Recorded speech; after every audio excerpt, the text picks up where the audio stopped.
Hi, good evening, teams.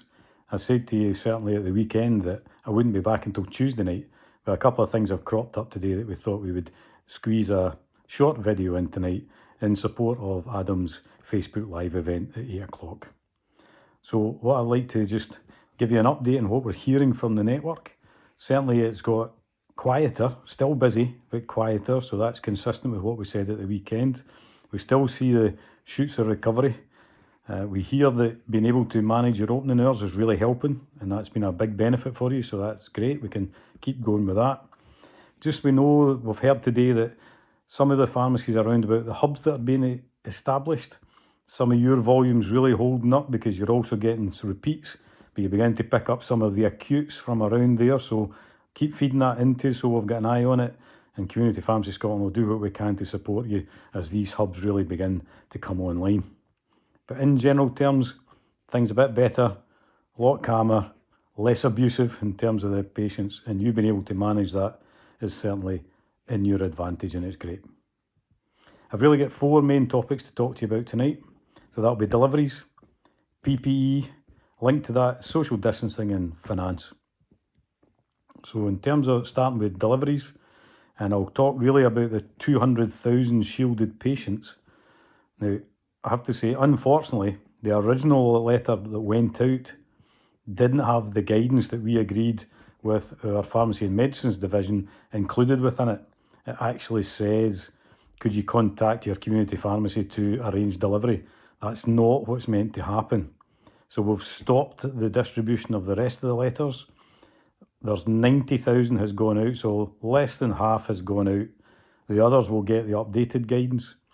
We will get some information from the government, certainly if not tomorrow, by Wednesday, around what to tell those patients who've already received the letter and how to get into these LRPs, local resilience partnerships.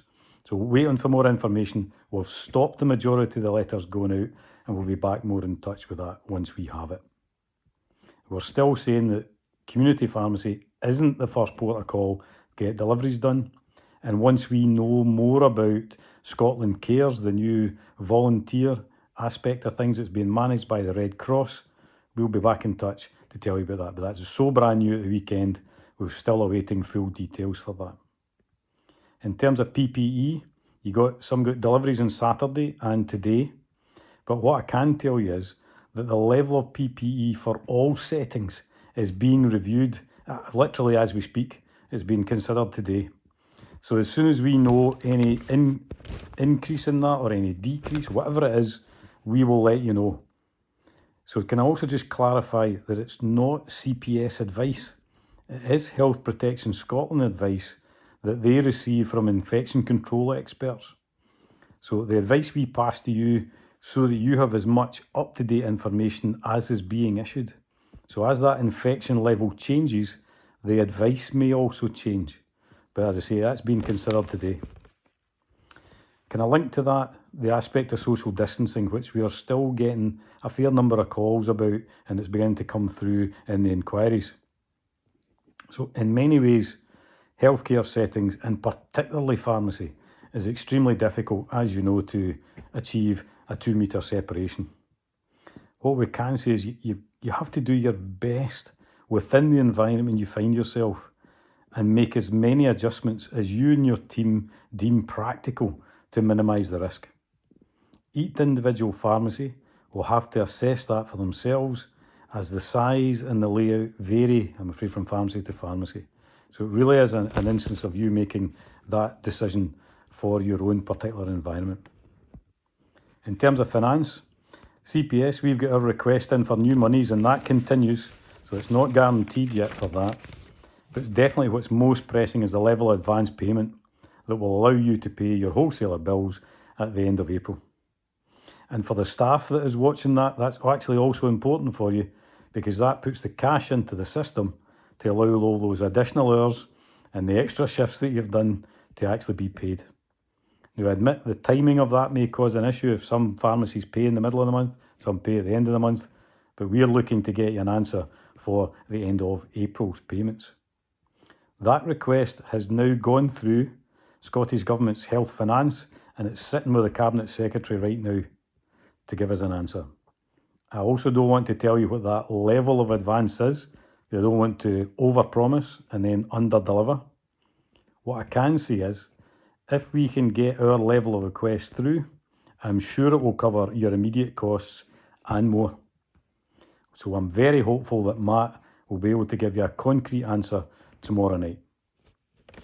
So to keep going with the shout outs, I'm going to start with the General Pharmaceutical Council. So Laura Fraser, Jim Dugan, Deborah Zucker, Carol Muir, thanks very much for your recent engagement, advice and support over this period. A shout out to John Laverty and the teams at Alliance Healthcare Wholesale.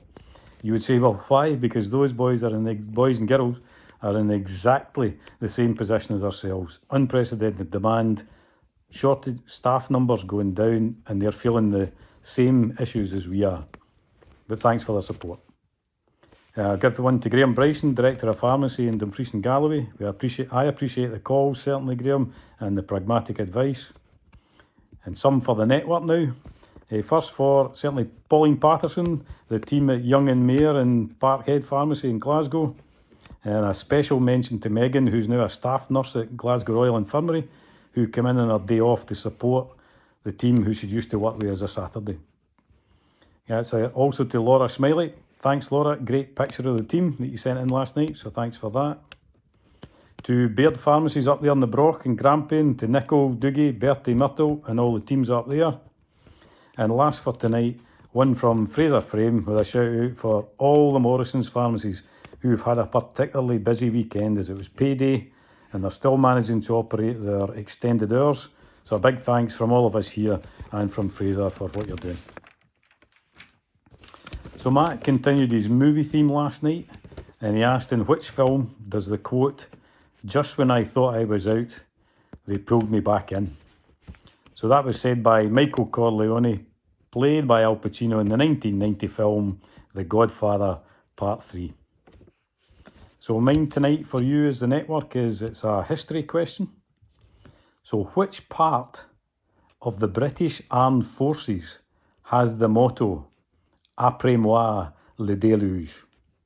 So which part of the British Armed Forces has the motto, "Après moi le déluge"? So everybody, thanks again for what you're doing. And we'll try our best to keep you up to date with these videos as things really are still changing. They're going at quite a pace and it's pretty fluid, and I think it will be for the immediate coming days.